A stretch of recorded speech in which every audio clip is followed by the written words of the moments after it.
buenas tardes, muchas gracias por estar nuevamente el día de hoy con nosotros. Viernes, que te quiero viernes. Gracias a Dios que es viernes. Oiga, esto de los gobernadores está maravilloso. Fíjese, a Duarte lo detuvieron en Guatemala por una equivocación. ¿Cómo? ¿No lo querían detener? Pues no lo querían detener, ya tenía no sé cuánto tiempo, iba subiendo y le dicen, ay, ya no puedes pasar. A Borges, llega a Panamá, se va a la Trump Tower y ahí pues le dicen, oiga, lo vamos a detener. ¿A mí? Sí, y lo aprenden. Pero pues muy raro todas estas aprehensiones. Raúl Cervantes no estaba enterado de ninguna de las dos, es el procurador. Mario Villanueva, bueno, pues eso fue lo de Zedillo, y el último que vio a Mario fue Diodoro Carrasco. En el caso de Yarrington, a ver, Yarrington terminó el 2004, y en el 2004, desde entonces se le andaba buscando. Pero el FBI empezó a seguir a la esposa. La esposa llega a París, la esposa se mueve hacia Modena y ahí lo aprenden. Pero gracias al FBI, por eso el FBI está pidiendo llevárselo a él, bueno, a Yarrington. La extradición va a ser a los Estados Unidos. Padres, ay, lo de Padres es una vergüenza para el jefe Diego, aunque le dé coraje.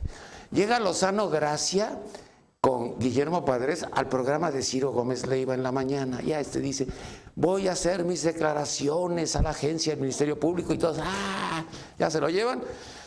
Hace su declaración y dicen, pero tienes tú una segunda orden de aprehensión y vas para adentro, güey. Y entonces Lozano Gracia, que es el empleado del jefe Diego, pues ni cómo ayudarlo. Y todos eran panistas. Bueno, o sea, para que vea usted cómo han agarrado a los gobernadores. Eugenio Hernández tiene una particularidad. A mí me gusta comer mucho en Punta Arena. Y en Punta Arena él tiene una mesa a un lado y va con una señora, que me quiero imaginar que es su esposa, una señora muy guapa. Y entonces a Ruiziero, que es el gerente, un día le dije, oye, a este güey lo está buscando el FBI, viene y me saluda, y, y me da pena decirle eso, ¿qué no tienes cámaras? Me dijo, sí, hay una cámara. Ahí iba a comer. Pero yo no sabía que los judiciales o las escoltas que traía eran del Estado. Y entonces él estaba ayer muy contento en Ciudad Victoria, me dijeron, no, hay que aprenderlo por un terreno. No, pues si es narcotraficante, no jodas, como que por un terreno, de 1.600 hectáreas que le vendió Yarrington. Fíjese, Yarrington salió en 2004, este güey salió en el 2010, vivía en Ciudad Victoria y las escoltas son pagadas por el gobierno estatal. ¿Para qué lo iban a buscar? El FBI lo tiene como buscado por lavador de dinero y narcotraficante. Y nosotros nomás vamos por lo de las hectáreas. Entonces, pues está padre, ¿no? Pues este güey, pues nomás que diga que no es cierto y ya. Pues ya sabe usted que eso ya. Pero, a ver, vienen otros. Gabino Cue. No, pues a Gabino Cue no le pueden hacer nada. Ni a Jorge Castillo, que es su empleado, que es el que tiene todo el dinero en Austin, Texas. No les puede hacer nada. Porque hay una foto padre de Gabino Cue con Murat de un lado y del otro lado Diodoro Carrasco. Gabino Cue siempre ha sido el secretario particular de Diodoro, o sea, de lo que roba le da a Diodoro y Diodoro le da a Rafa, ¿cómo se llama? Ratabala, ¿verdad? ¿Tú me dijiste? Él dice eso. Yo no digo, yo le digo Rafael Moreno Valle. Rafael Moreno Valle no va a ser candidato a la presidencia. Con la salida de Margarita, ahorita le platico, pero eso es otro asunto. Pero eso es deshojando a la Margarita. Yo creo que el de la Margarita más tarde, porque ahorita ya mis invitados ya están así como, el speech que no tarde mucho, me dijo uno de ellos así, pero violento, ya sabe cómo son los abogados. Bueno, a ver, entonces, pues que no se preocupe Gabino Cue, porque no le van a hacer nada. Gabino Cue está aquí, ya sabe usted que le fueron a preguntar que si se había robado una lana y dijo, ¿a mí? Ni sé de qué me están hablando. César Duarte está en San Diego. Pero está como indocumentado porque su visa venció en mayo. Y pero pues yo creo que Javier, ¿cómo se llama el gobernador? Javier, ¿verdad? Pero es del PAN, a lo mejor ni está enterado de que está allá. Fidel Herrera, ese no sé si lo tengan como delincuente, como ratero, o como qué. Él vive, por si quieres, Raúl Cervantes, mira, llegas ahí al Suntory, de aquí de Lomas, y te vas derechito, y hay una casa con frontón, es la única casa con frontón, no sé por qué tiene una casa con frontón. El frontón lo usaban, pues yo creo que los millonarios de los 40, porque ahorita ya todos tienen cancha de tenis. Bueno, tiene un frontón, eso es lo que llaman normalmente la casa es preciosa. Y ahí está. Por si lo quieres agarrar, Raúl, ahí siempre está. O sea, pero ni crees que anda escondido. Bueno. Sandoval, antes de que se vaya de Nayarit, agárrenlo, ¿no? Pues sí, pues ya agarraron a Edgar Beitia, pero lo agarraron los gringos. Pues que agarren a Sandoval, ¿no? Erubiel perdió 8,098 millones de pesos. Si alguien los vio, a lo mejor los dejó guardados en algún cajón. Ojalá y Alfredo del Mazo ahí pues haga algo. Zavala, lo de Zavala es deshojando a la Margarita, se lo platico al rato. ¿Qué pasa con Margarita? Pues Margarita está diciendo que el culpable es Anaya. No, que es un canalla. No. El culpable es tu marido. Tu marido se echó a 120,000 personas en 6 años. 120,000 le cargan de ejecuciones y de muertos. Pero fíjate que César Nava, Alejandra Sota, Max Cortázar, Gil Suart, pues eran los que detentaban el poder y no dejaban pasar absolutamente a nadie. Y entonces lo que está haciendo ahorita Ricardo Anaya, que ya ahí se amachó con el partido. Y a los otros les dicen traidores. Esto está muy simpático, ¿eh? Ya se sabe lo de Rufo, ¿no? De que dice Rufo, me estaba platicando Rufo que pues va llegando y ve a Lavalle. Dice, puta, está Lavalle, puta, está Gil Suart, puta, está Cordero. Entonces se va volteando y dice, puta, pues hay puros traidores. No, yo mejor me salgo. Y si oye una voz femenina que le dice, tú también eres un traidor, cabrón. Que me volteó y era la hermana, la senadora. ¿Tú viste a Cocoa? Él dijo Cocoa, ¿eh? Eso lo dijo Ortiz Camarena, por si te le hace una bronca, se la puedes adjudicar a él. Pero imagínate a la Cocoa diciendo esas palabrotas en el Senado, parecían del PRD. No, eso no. Bueno, ya no se preocupen por llevar todos los papeles para ser independientes, incluyendo a los candidatos a senadores. Ya Lorenzo decidió que del 8 mejor hasta el 16. ¿Pero por qué no lo dijo hace 15 días? Yo vi ayer a Ríos Peter corriendo, que no tenía todas las firmas, el Bronco comprando votos. Ah, se pueden comprar votos, ¿verdad? Llega y dice, oiga, no me preste su credencial de elector, y órale, y otra. Llegó con la lana del Bronco y a comprar votos. Bueno, hasta el día 16 tiene. Entonces, a las 2 de la tarde, a las 14 horas, se va a paralizar este país. Va a haber una conferencia de prensa que dará Margarita Zavala para que sepamos qué es lo que viene a continuación. No, yo cuando oí eso casi me caigo muerto. A ver, Margarita, no creo que la gente esté muy interesada en saber si te vas o te quedas porque les vale, pero les vale. Mejor vamos con nuestros invitados, vamos a hablar sobre muchas cosas que tienen que ver con el pacto, con los legisladores, con la ignorancia que tenemos sobre lo que sucede en nuestras cámaras, tanto la de diputados como la de senadores. Y está con nosotros el doctor Eduardo Pascual. Él es el presidente de la Institución Nacional para la Celebración del Día del Abogado. Eduardo, mucho gusto, muchas gracias por estar con nosotros. Mucho gusto, don Nino. ¿Cómo estamos? ¿De qué vamos a platicar y cómo vamos a platicarlo? Vamos a platicar de los legisladores, de cómo se expresan los candidatos con tanta ignorancia sobre los legisladores, sobre nuestras cámaras. Nada más con respecto a lo que acaba de decir, yo diría que Margarita no puede, porque requeriría tener un año salida de su partido. No puede registrarse.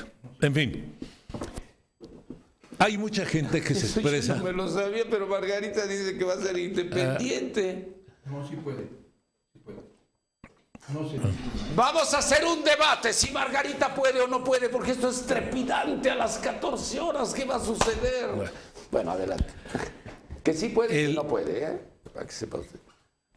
La gente en sus discursos, la gente que está haciendo política, la que están en los partidos, sostienen muchas cosas que no solo son insostenibles, sino que son producto de la enorme ignorancia. Eso se trata. La moda, una moda es el fuero. Es casi todos lo tratan, y como lo trató Kumamoto en Guadalajara, lo han imitado y que se acabe el fuero. El fuero no se puede acabar, se debe limitar. El fuero es para proteger al legislador, fundamentalmente a los legisladores, a los miembros de la Cámara, su libertad de expresión. Eso es lo de Belisario que no sea Domínguez, sancionado, ¿no? Lo que digan. Nuestro federalismo nació en un pacto federal de 1824. Y ahí surgió la República representativa y federal. Y hasta la fecha en nuestra Constitución dicen que nuestra República es representativa y es federal.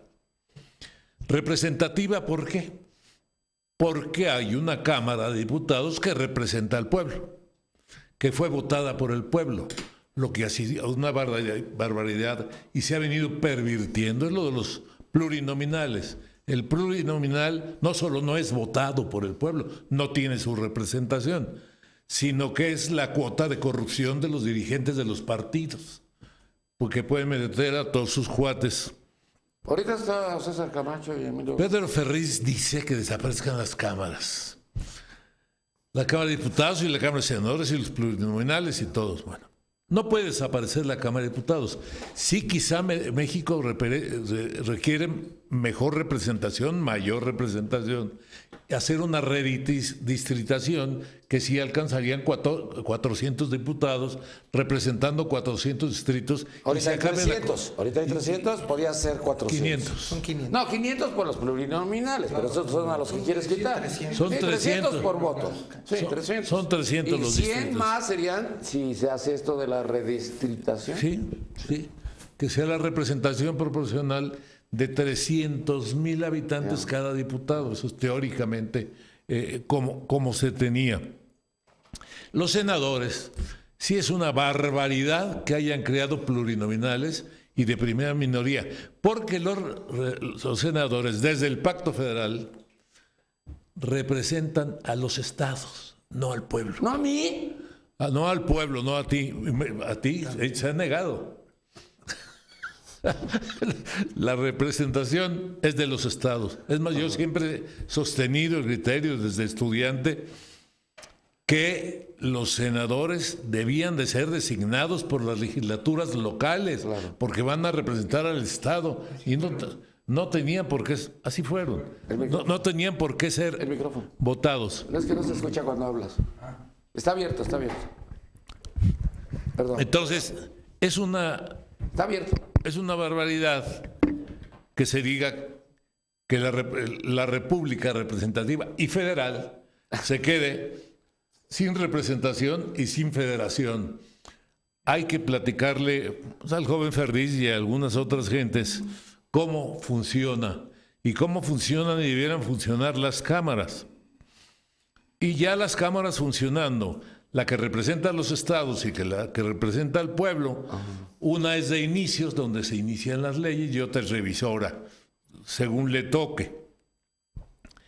Consecuentemente, debía de respetarse el federalismo, de respetarse con verdaderos representantes de los estados, electos, no electos, designados por sus legislaturas Pero aquí hay de sus puro estados. federalismo, ¿no? Pues sí. Entonces, vamos a hablar de que nuestra Constitución, que viene del Pacto Federal, desaparece Pacto Federal y Constitución si no hay cámaras. Simplemente es un absurdo como discurso de campaña andar diciendo las cosas. Vamos a la Cámara de Diputados, llegamos y le decimos, señor diputado, ¿cuántos artículos tiene la Constitución? Ay, Nino, son más de 100, son más de 100. Diputada, ¿cuántos artículos tiene la Constitución? 120 creo, 115, no me acuerdo bien perfectamente, así como exactamente. Sí. Y cuando me di cuenta que nadie sabía, dije, en la madre. Y son los diputados federales. Diputados federales. También nos acompaña el día de hoy Alex Márquez, abogado postulante. Alex, mucho gusto. ¿Sabes cuántos artículos tiene la Constitución? 136. ¡Ay, sí supo! Esto es brillante, esto es importante, debería ser diputado. 136 con 750 reformas. ¿Y los transitorios? Y los transitorios, por eso dije. Bueno, estos ya abusaron de mi ignorancia, porque no entendí. Muchísimas gracias, Nino. Un gusto estar nuevamente aquí en el programa.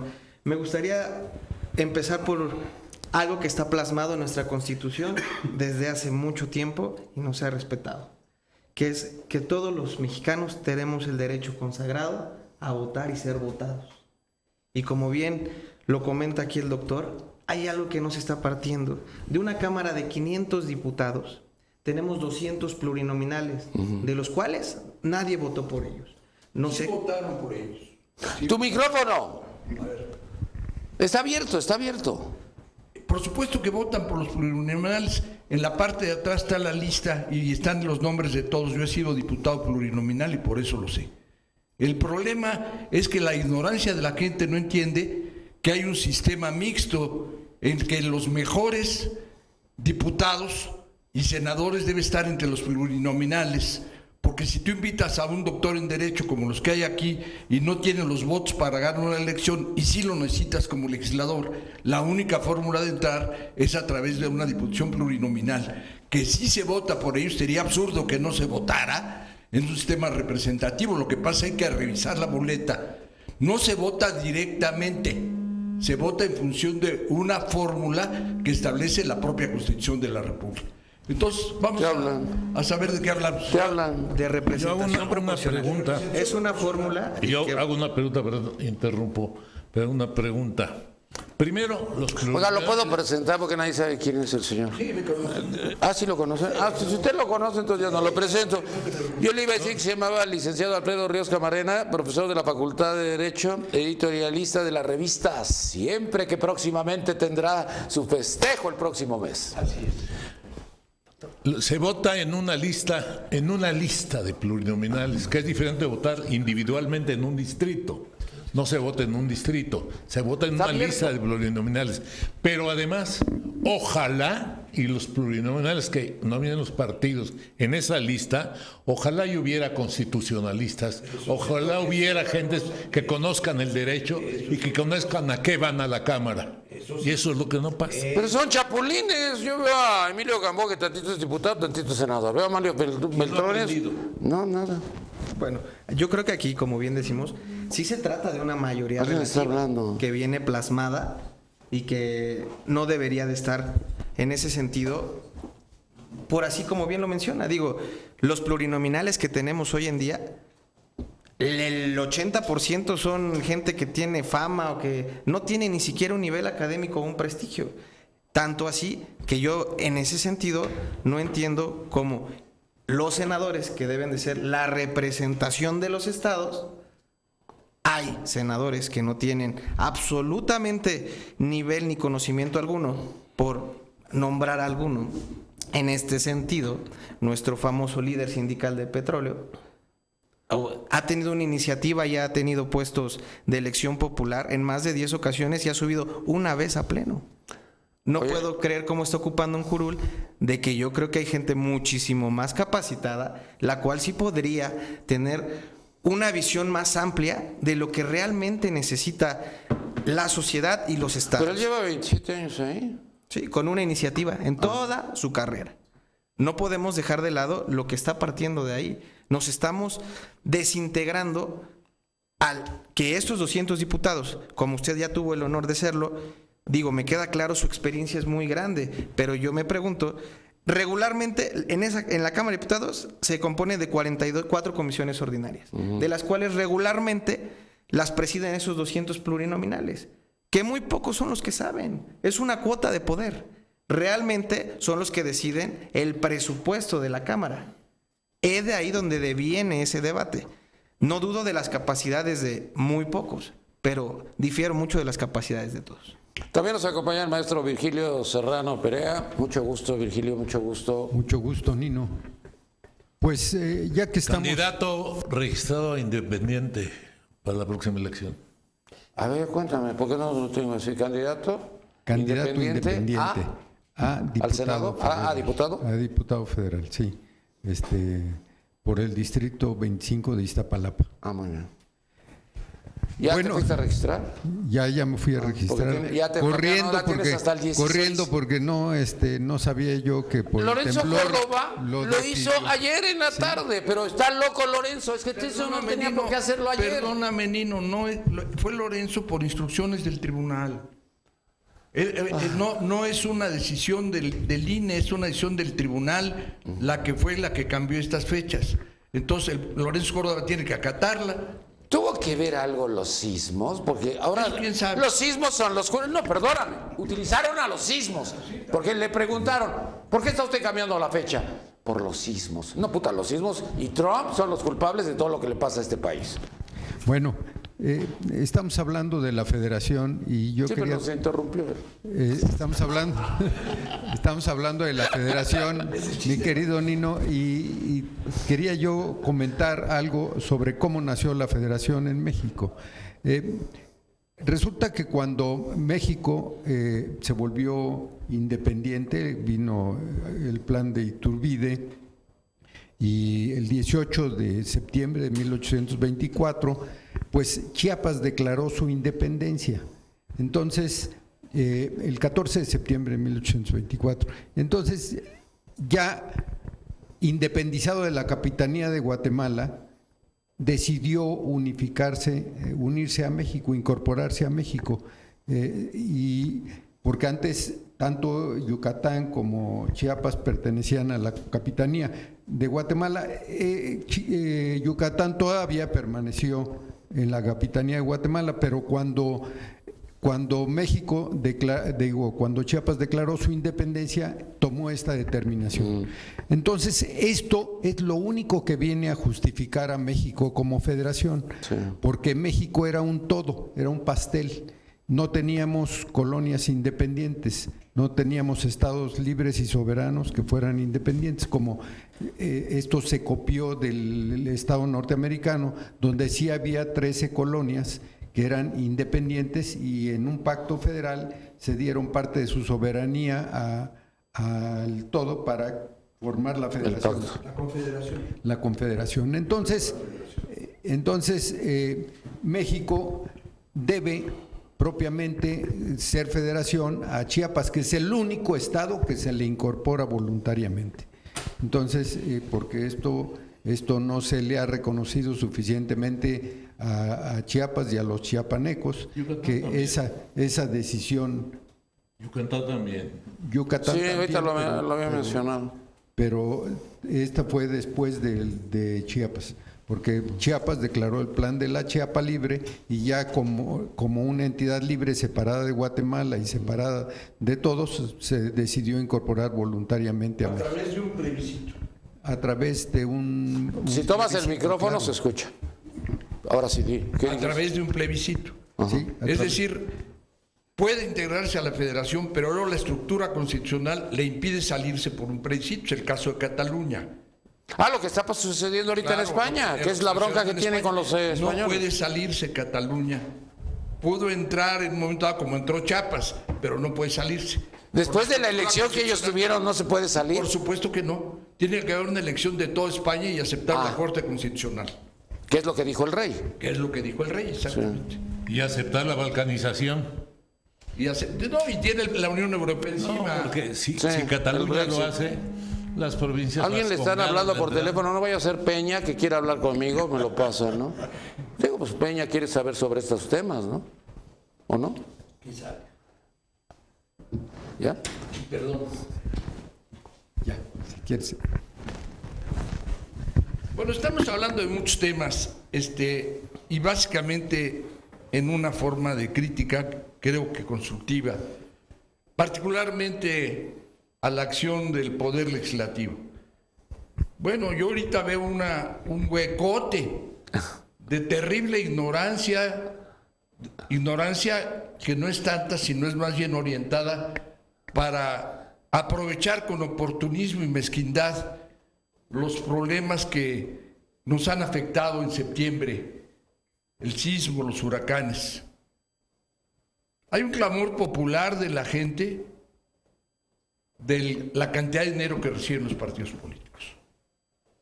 Tiene razón la gente, pero desde el punto de vista jurídico lo que reciben es producto de una fórmula que está establecida en el artículo 41 constitucional. 41 y 50. Sí, lo dijo Diego Valadez eso. Es decir, Eso lo dijo. no pueden disponer los partidos del dinero. Establece el artículo 41 3 cuestiones para las que se dedica el dinero. Primero, para el gasto normal y el gasto corriente de los partidos. Segundo, para la obtención del voto, que son las campañas electorales. Y tercero, para acciones extraordinarias de tipo cultural, como son actividades editoriales, etc. Bueno, eso está muy bien, pero indudablemente es mucho dinero. Este diputado independiente local de Jalisco puso un poco el dedo en la llaga, Kumamoto, Sí. y presentó una iniciativa que se pudo aprobar para efectos locales, no federales.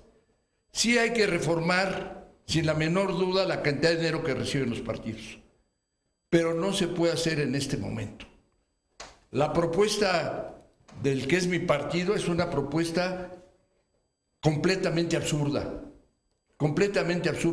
quitarle el financiamiento todo el financiamiento público a los partidos es privatizar la democracia y dejar que el crimen organizado y que las grandes empresas controlen la política mexicana. Eso es un absurdo. Lo que debe ser es regularse correctamente, que no está regulada correctamente. Por otra parte... Oye, pero perdóname, siempre se pasaba la charola. Llegaba Genaro Borrego a ver a Slim y a ver a Alfredo Harb y les pedía dinero y les daban dinero. Y yo nunca había ido al narcotráfico. Y en el caso de Lino Corrodi, se va a los Estados Unidos, se traía el dinero para los amigos de Fox. Y en el caso del innombrable que acabas de mencionar, que no quisiste decir su nombre, no sé por qué no lo dijiste, 680 millones de pesos del Pemex se le entregan a la Bastida y se le entregan también al propio Emilio Gamboa. Y tan fue descubierto que se le dio una multa al PRI de 1,000 millones de pesos que pagó. O sea, es correcto lo que dices, y al señalar la multa, lo que estoy señalando es que sí se hace, pero es incorrecto y debe sancionarse. O sea, pero el problema es el marco. A ver, vamos a seguir con los 7,000 millones de pesos, que es lo que reciben los partidos políticos. Es lo que van a recibir. No, son 7,000. Son 7,000 millones de pesos a los partidos políticos y 11,000 para los municipios y las presidencias municipales y todo eso. Pero a los partidos políticos les tienen que dar 7,000 millones de pesos, que es lo que se estaba discutiendo, porque al total son 25,000 más porque es lo que se lleva al INE. Las OPLs. Es lo que se lleva al INE. Las OPLs. Entonces, esos 7,000 millones de pesos, ¿no deben de recibirlos o sí? Pues por supuesto que sí. No pagan tiempos, no pagan radio y televisión. Qué bueno que no paguen, qué bueno que no paguen. Sí, pero fíjate que hubo una reforma que quedó mal hecha. Es una reforma electoral. Yo la propuse, yo fui la primera iniciativa que se presentó en el Congreso Mexicano sobre este tema, la presenté yo en la 60ª legislatura. Que no fue la que se aprobó. ¿Cuál año fue? ¿El 2007? No. El 2007. Yo fui en el 2007 y Murillo Karam no me dejó hablar y no me dejó salir a decir que yo no estaba de acuerdo con la reforma. Bueno, esa reforma, antes de esa reforma, yo hice otra propuesta que fue muy conocida en los medios, que firmó inclusive el presidente de la Cámara, etcétera. Pero ¿cuál es el tema central? ¿Deben o no, primera pregunta, sí, ¿deben o no reservar dinero público los partidos? Respuesta desde mi punto de vista. Sí deben, sí deben. No puede ser el financiamiento privado el que maneje la democracia mexicana.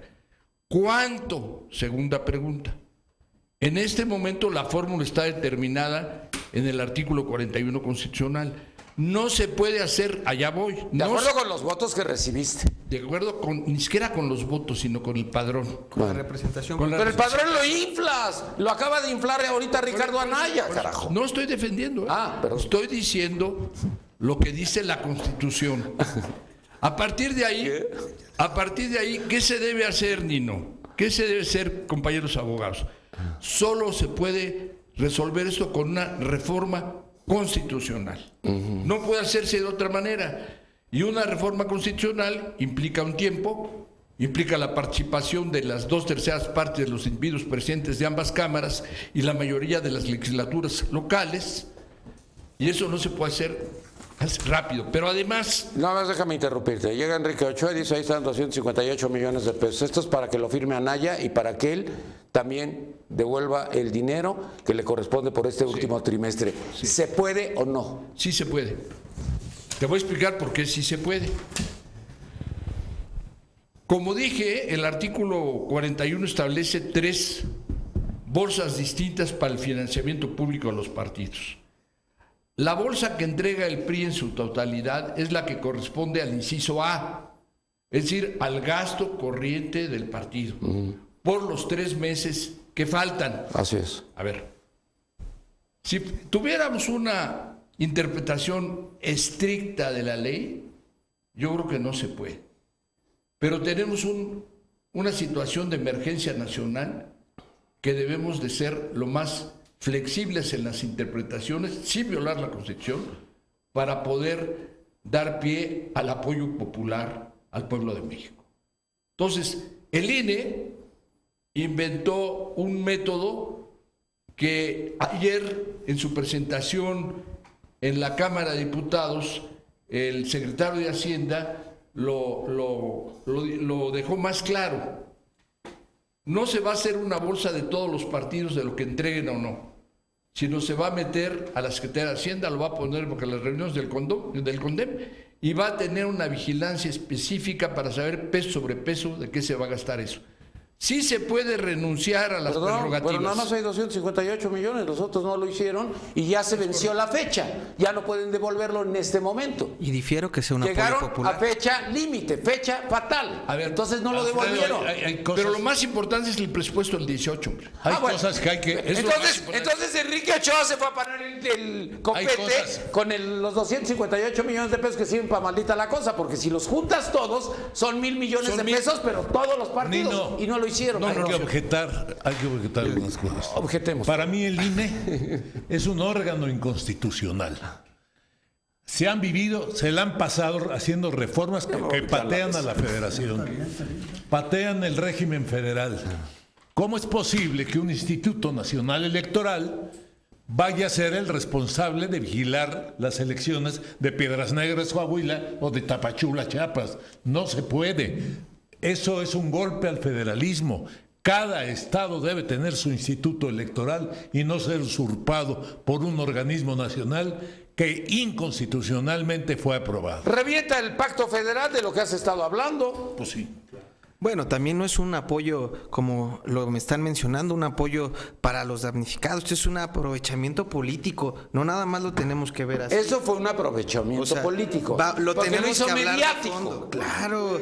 O sea, esto no se trata de querer apoyar o no apoyar al pueblo. Bueno, significa de que muchos partidos están muy golpeados, que hay un auge de candidaturas independientes, un modismo independiente. Vamos a darle la palabra a Moret, porque Moret parece que es mudo y es poeta. Yo con calma, con mucha calma. En el momento en que... Maestro Sergio Moret Manjarres, licenciado en Derecho, maestro normalista, bienvenido. Muchas gracias. Pues si no lo dejan hablar, digo, pues lo invitamos para que platicara. Muy bien, Nino. Bueno, primeramente, agradecer tu invitación. Ahí está. Con mucha atención, con mucho respeto, y señalar que eres un hombre extraordinario, no solo en la comunicación, a la que le pones siempre un granito de alegría, de buen humor, y haces de esto un evento más agradable. También agradecer que esté yo junto a verdaderos maestros y doctos del derecho. Yo venía con el propósito de tocar algunos otros tópicos, pero ante lo expresado por mis muy reconocidos compañeros abogados, me surge la necesidad, y no quiero quedarme con ese deseo, de definir desde luego lo que es un pacto. Y no es otra cosa más que el acuerdo de voluntades, ¿no? Y este pacto federal que nos ocupa ahora como tema fundamental para analizarlo, pues el pacto tiene sus características especiales, pero es sinónimo desde luego de contrato y de convenio.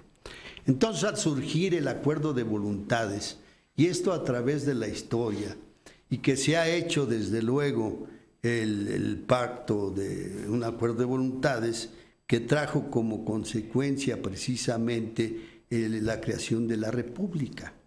La República que, como ya se dijo aquí, es democrática, es representativa, federal y además laica, como ha surgido la necesidad. Bien. Entonces, ¿qué es lo que sucede realmente, y filosofando un poco? ¿Qué es lo que sucede a través de ese correr histórico de México? Que no se ha cumplido esa comunión de voluntades. ¿Para qué se crea un pacto? Para respetarse. Y ese respeto es un valor extraordinario, que conduce a la paz. El respeto es sinónimo de paz. Entonces, si se han creado leyes y sobre todo la Constitución, que es ley de leyes, que es nuestra Carta Magna, es para que se respete. Y lamentablemente encontramos que personas morales, instituciones y personas físicas de ninguna manera han respetado la Constitución y sobre todo, ese pacto de que la soberanía la ejerce el pueblo es una hipocresía, una falsedad ya en la realidad. Entonces aquí lo que necesitamos nosotros es plegarnos con entusiasmo, con devoción, con verdadera responsabilidad a lo que es el deber al respeto de la norma, al respeto de la ley. Porque lo que está escrito en la ley es lo que debe de prevalecer, es lo que nos va a dar armonía, es el marco jurídico que va a traer como consecuencia la paz.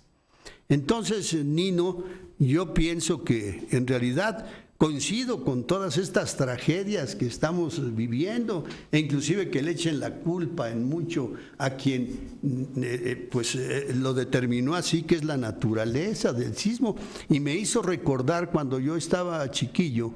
Mi padre fue profesor, maestro, director de escuelas normales, y entonces con el oficial mayor y el subsecretario salían de la oficialía mayor, un acuerdo que tuvieron, y mi papá me consentía mucho y me traía de la mano, tendría yo unos 8 años, pero recuerdo perfectamente que al subir al elevador empezaron a rajar en aquel entonces de cómo estaban las cosas y lo que se necesitaba para conducir a la educación como debía de ser. Y entonces no hay a quién, como tú dijiste, ¿a quién le echamos la culpa? Y entonces el elevadorista dijo, oiga, maestro, será pues yo creo que por la reforma educativa, ¿no? Entonces, imagínate, no falta a quien echarle la culpa.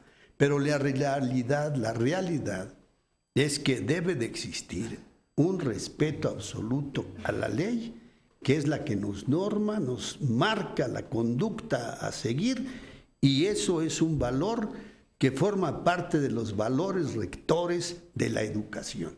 Y lo más importante es precisamente, por eso debe de ser conocida la Constitución desde la primaria, desde los niños, para que aprendamos a saber sobre nuestros derechos y sobre nuestras obligaciones. Nino, muchas gracias.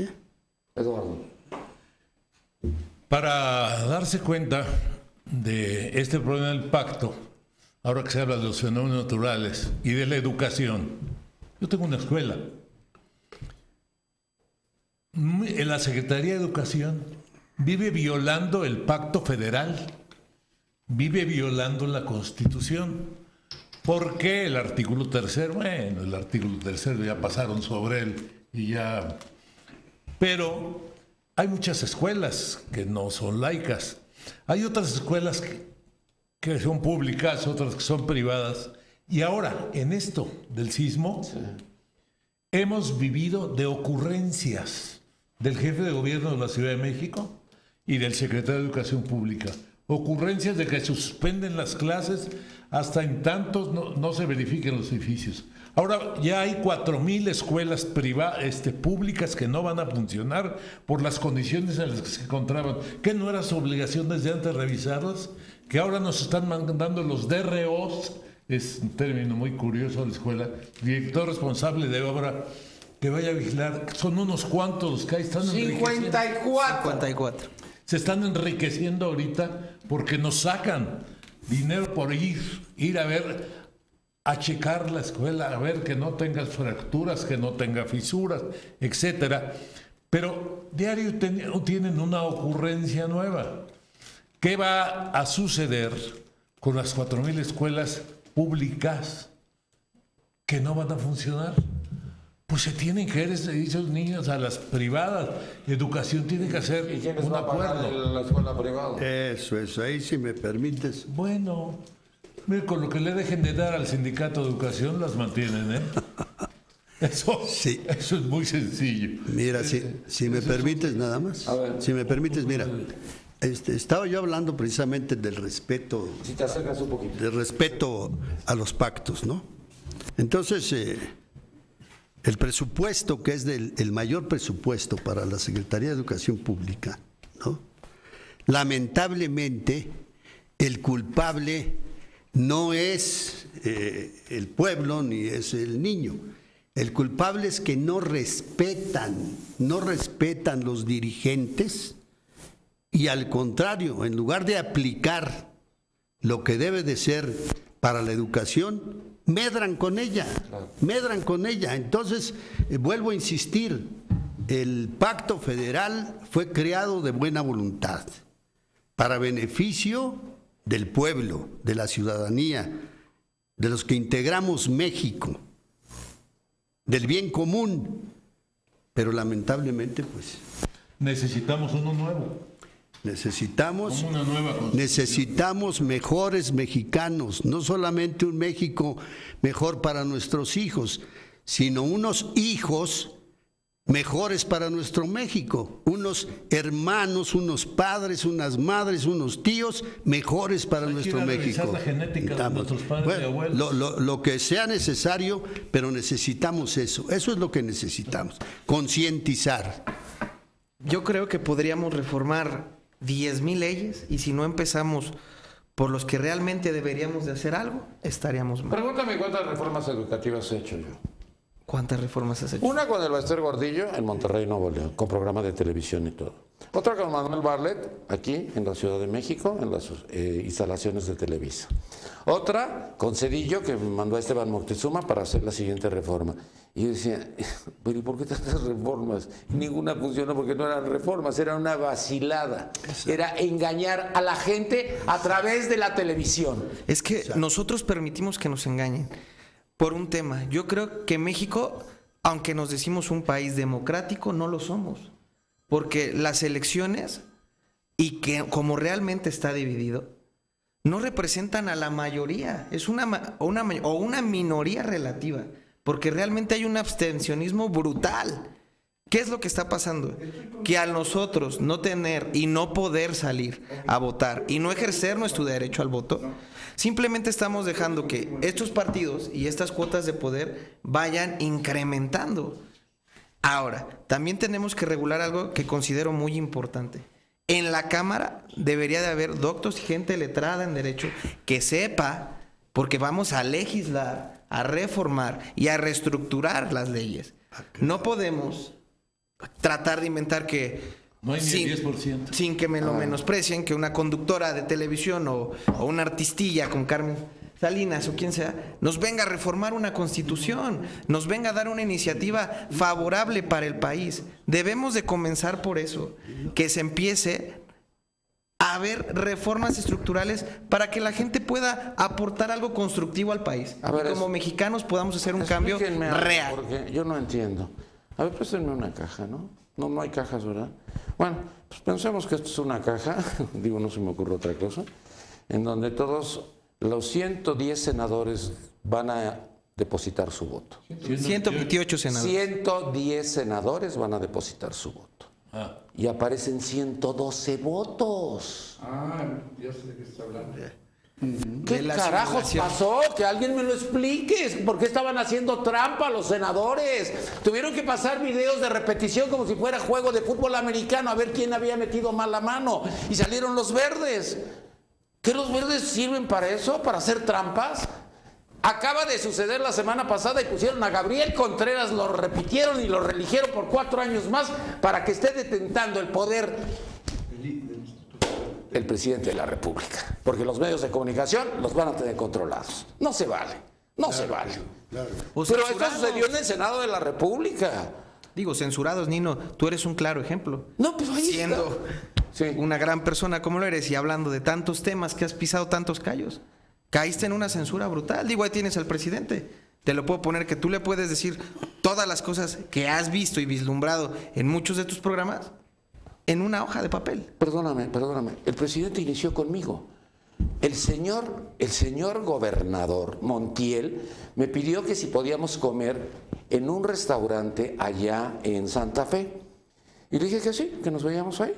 Ya llegué al restaurante, conocí a un señor Enrique Peña y me dijo, quiero que Enrique vaya cada 8 días y cada 15 días a tu programa para que aprenda a hablar en los micrófonos. Creo que no aprendió. Iba cada 8 días y cada 15 días. No, pero es que venir a tu programa también lo tienes que entender, es que apostamos por ti.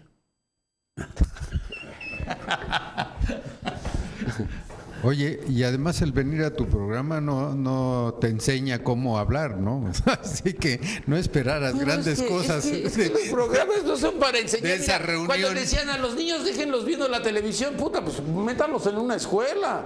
Esto es entretenimiento. Es entretenimiento y debe de ser entretenimiento y debe de continuar como entretenimiento.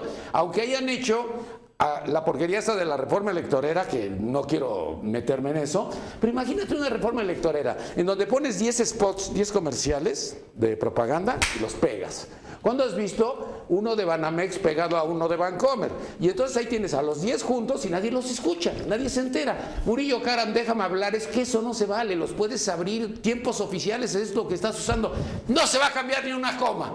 Todavía no estaba cansado. Si hubiera estado cansado, no hubiera hecho caso. No te rías, de veras, si hubiera estado cansado, no hubiera hecho caso, perdón.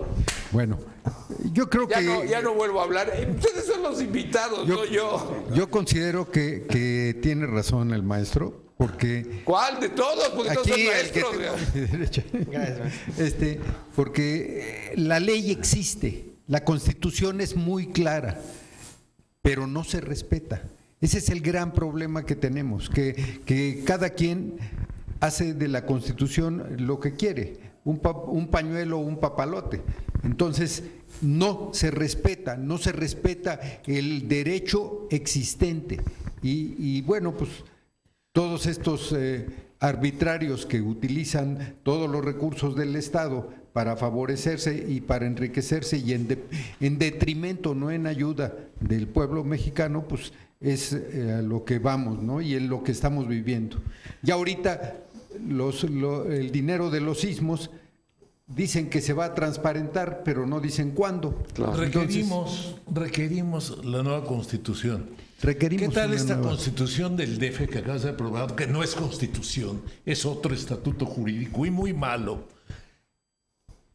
Está referido totalmente en la Constitución Federal, el artículo 122 señala todas las facultades del jefe de gobierno y del Distrito Federal. Y viene a ser una constitución que inventa Mancera para decir que puede ser constitución. No hay constitución. No, porque además declara previamente el Senado que no puede haber soberanía en esta entidad. Si no hay soberanía, no hay constitución. No hay constitución que no sea soberana. Sí, además de que el poder reformador no puede pasar encima del reformado. Mario de la Cueva decía que es como confundir al padre con el hijo, al creador con el creado, ¿no? Entonces, el poder reformador no puede convertirse en un poder constituyente porque ya existe. Un poder ya constituido no puede constituir un poder constituyente. ¿Tuviste ayer a José Antonio Amida en la Cámara de Diputados cuando alguien dice, a ver, señor, si a usted se le cayera su casa y le dieran 120,000 pesos, ¿con eso reformaría y arreglaría usted su casa? Pero si estás hablando de mansiones, de personas que ganan 80 y 100,000 pesos mensuales, ¿de dónde carajo se robaron tanto dinero? Oye, no puede ser que todos vivan en el Pedregal y todos nacieron ricos y todos nacieron millonarios y eran unos muertos de hambre. Sí, sí. Estamos como en el caso... Excelente razonamiento, Nino. Excelente razonamiento. Ay, si lo voy a invitar a ustedes, ya no. Estamos como en el caso de un secretario particular que fue a denunciar el robo a su casa de 550 centenarios. Entonces, pues, qué estupidez. Él vivía en Tlatelolco y va a denunciar el robo de 550 centenarios. ¿De dónde lo sacó? Si vivías en Tlatelolco, ¿no? Y entonces todo el mundo se preguntaba, si eso roba el secretario, pues cuánto estará robando el jefe, ¿no? A Poncho Navarrete le robaron su reloj. ¿Tuviste la denuncia? ¿A quién? A Poncho Navarrete. Ah, sí, sí, Alfonso sí. Navarrete. ¿Tuviste la denuncia? Sí. No, pues puta, un pinche reloj de esos. ¿De dónde sacaste tanto dinero? Claro, claro. A ver, estamos llegando a un punto. No, ya. ¿Ya? No, que ya, lo que tú quieras. Mira, reformar o no la Constitución. Primer tema, pero tema fundamental que nos estamos acercando al borde. Y central para el país, la corrupción. Ese es un gran problema. Si no se resuelve el tema de la corrupción, no se van a resolver los demás. Y vivimos en un régimen, no este gobierno, no el gobierno del PAN, no el gobierno del PRD en el Distrito Federal, todos. O sea, no hay excepciones en la estructura de la corrupción en México. Entonces tenemos que hacer un cambio estructural, básicamente para romper con ese círculo vicioso de la corrupción. Si esto requiere cambios constitucionales, hay que realizarlos. Si se requiere una nueva constitución, hay que hacerla. Pero primero tenemos que fijar objetivos. Uno es la lucha contra la corrupción. Otro, y es el gran problema de la Constitución actual y las reformas 400 y tantas que se han hecho, es que estamos girando en dos caminos distintos. La Revolución Mexicana construye un proceso que tiende a una democracia social que quiere construir un estado de bienestar. Esa es la teoría constitucional mexicana de 1917. Ingresamos a un mundo distinto después de los 80s al neoliberalismo y a una concepción económica distinta que ya no quiere que el Estado sea el que maneje las cosas como reza el 25 constitucional. El Estado, todavía lo dice, es quien debe ser el rector del desarrollo. Eso dice nuestra Constitución. Pero se la entregan a la iniciativa privada, porque cambió el modelo mundial. Entonces no somos ni chicha ni limonada constitucionalmente. Por un lado mantenemos principios fundamentales emanados de esa Constitución Social del 17 y por otro lado fuertes reformas neoliberales que pretenden darle preeminencia al mercado sobre el Estado. Entonces tenemos dos cosas, acabar con la corrupción sí, pero saber a dónde vamos, qué queremos ser, quiénes somos, qué modelo tenemos. No somos, repito, ni una cosa ni otra, porque estamos enredados entre haber sido y querer ser. El día de ayer, Peña Nieto dijo que iba a erradicar la corrupción porque se la pidieron.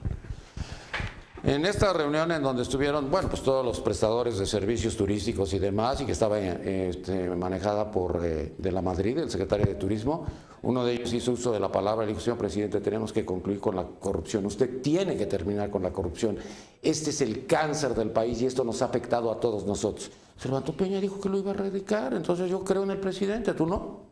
¿Tú no crees en el presidente? Yo creo que ningún presidente puede hacerlo. Ah, bueno. Sí, yo, si me permites, nada más, mira, estoy coincidente con mi respetable maestro, a quien siempre admiro mucho, como también a Pascual.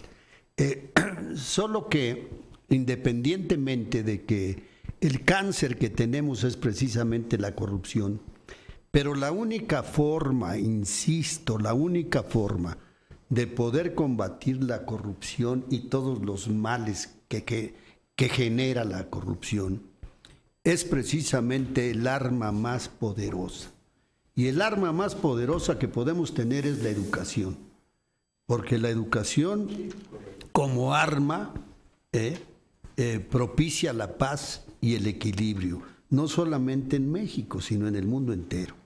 La educación es tierra fértil, que labrada por los maestros, entiéndase, por los maestros y hombres de buena voluntad, produce los valores más sublimes de la humanidad, que es lo que necesitamos, porque la educación va a orientar al corrupto, va a decirle: oye, tú vives aquí y el otro vive allá, porque trabaja, pero tú medras, tú robas, tú generas inestabilidad con tu conducta. Necesitas orientarte, necesitas psicológicamente, mentalmente y corporalmente ser sano. Ya Platón decía, la buena educación es dar al cuerpo y al alma toda la belleza de que sea capaz y susceptible. Entonces, eso es lo que necesitamos. La honorabilidad. Eso es el idealismo. Ahorita Sí, que pero referiste. el idealismo honorabilísima puede lograrse a través de la buena voluntad. Muy bien, nos tenemos que ir. Vamos a la conclusión. Sí, y ahorita entras. Maestro Sergio Moret, Sí. tu conclusión. Mi conclusión, educación, hermano. Educación para todos. Muera el neoliberalismo y muera la globalización y viva la educación. Muy bien, ibas a decir algo. Yo me quería referir a la honorabilísima científica Sheinbaum, quien ya acusó a 2 antecesores por lo de la escuela Repsamen. A ella le toca 1 año de gobernador de Tlalpan y nunca le mandó una inspección sabiendo que era una escuela mal construida. Esos son los ejemplos que nos quieren dar del país. Y nomás una corrección a mi amigo Ríos Camarena, que dijo que son 400 y tantas reformas. No, son más de 750, tan solo para la Constitución, para la marca que nos puso Ancera, que ahora ya nuestro gentilicio es sedemejenses. Se cambiaron 52 artículos de la Muy bien, Constitución. ahorita vamos a las conclusiones contigo. Pero a ver, yo tengo aquí perdón, Claudia Sheinbaum, por lo que acaba de decir. Tú no mencionaste a Marisela Contreras, porque Marisela Contreras era del PRD, pero ya es de Morena. Y tú dijiste que ella era la culpable. Puta, pues ahora ¿qué va a hacer López Obrador con 2 de Morena peleándose? Y la Sheinbaum, pues le está echando la culpa a Marisela, ¿no? Pero Marisela es del mismo partido. ¡Qué bomba! No, pues ya no va a ganar López Obrador. Eso lo hiciste a propósito. Bueno, vamos a conclusiones, vamos a comentar final. Alex Márquez, abogado postulante, ¿cuál sería tu comentario final de todo lo que hemos platicado? Pues me gustaría cerrar con un tema. Yo creo que fue una mesa muy constructiva, muy nutritiva. Muy rica, ¿verdad? Muy nutritiva. Y yo le apostaría al futuro a 3 temas. 1, a la formación, empezando por nosotros y en nuestra casa, porque la formación, a la escuela no se van a formar ni educar. Debemos de empezar como seres humanos a darle al país hombres y mujeres de bien. Por primer tema. Segundo, debemos de empezar primero a gatear, ya no a caminar, y después querer correr. A las cámaras se va a legislar, no a improvisar. Y nadie puede ir a legislar si desconoce su constitución, Exacto. si desconoce sus raíces y si desconoce el inicio de la ley. Y por último, sí me gustaría recalcar, yo votaría porque estos diputados plurinominales si se eliminaran y se pusieran en la boleta, como bien ya mencionó que están, pero que se pusieran en la boleta gente que tenga la intención, la capacidad técnica, física y psicológica, así como intelectual, para poder formar un Congreso de calidad y no de cantidad. Muy bien, muchas gracias. ¿Qué va a ser el 1 de julio? El 1 de julio, pues, salir a votar. Bueno, sí, yo pensé que ibas a votar. Y hacer votar. Ah, tú también vas de independiente, ¿eh? Puta, todo el mundo es independiente. No había tenido esa oportunidad. Ah, qué barbaridad. Maestro Virgilio Serrano, conclusión, comentario final, Virgilio. Considero que los grandes problemas del país son la corrupción y la impunidad. Y solo se puede resolver esto a través de la educación, pero la educación se da en casa. La educación, como vulgarmente se dice, la educación se mama y la escuela nos da la instrucción. Entonces hay que restaurar esa materia que quitó Fox, que es el civismo, para poder educar a todos y educar a los padres. Hay educación para adultos y entonces esto debe de reflejarse también en un mejor desarrollo para nuestro, y que efectivamente se quite esa impunidad que existe entre los funcionarios, que unos a otros se cubren. Entonces, inclusive, ya lo he comentado en este programa, que hay que consignar a los ministerios públicos que mandan flojitas las averiguaciones para que salgan los delincuentes, y ya tenemos el ejemplo que hace 2 meses o 3 meses Mancera y bueno y todo la Cámara de Representantes sacaron de la cárcel a 15,000 delincuentes, y si tomamos en cuenta que un 1% de los delincuentes es a los que agarran, pues liberaron prácticamente a 150,000 delincuentes. Entonces esto es muy agraviante para la sociedad de México.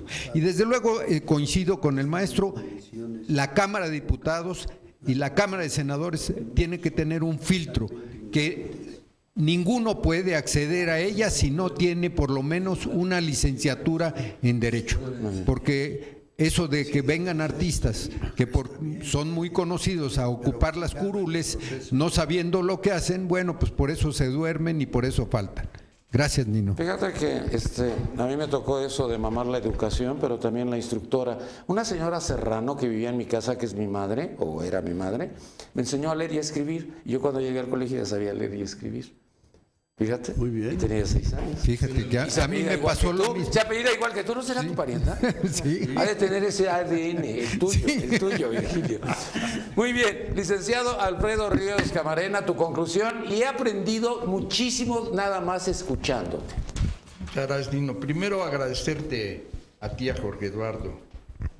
Pues una oportunidad más de estar en una mesa de amigos, sobre todo, divertida, porque no podíamos tener No somos solemnes. No somos solemnes, eso. No estamos tiesos, claro. Estamos vivos, no tenemos atole en las venas y decimos las cosas como las sentimos. Claro que es algo desordenado, pero como tú bien dijiste, este tipo de comunicación es para que la gente se divierta, para aprender, se entretenga, para enseñar. Yo doy mis clases en la Facultad de Derecho, pero sí es importante despertar una conciencia cívica en un momento de gran ignorancia política, en los mandos políticos, en los partidos políticos, en los gobiernos, y que va bajado. Y este es un momento interesante porque ya vimos que la solidaridad nacional no es un fantasma, es algo que existe, es algo que vibra más allá de cualquier ideología en el corazón y late en la sangre de esos heroicos mexicanos que se levantan y que son los más pobres cuando enfrentan los problemas tan graves como hemos enfrentado. Yo creo que a pesar de todas las diferencias, a pesar de todos los enojos, a pesar de todas las iras, en este momento lo que hay que decir es: de pie, señores, de pie, salvemos a la nación y pongamos nuestro esfuerzo y el esfuerzo heroico del pueblo para seguir adelante. Muchas gracias. Y bueno, pues despedir al doctor Eduardo Pascual, que ya va a ser candidato o no va a ser candidato. Sí, por supuesto, me registro el próximo miércoles.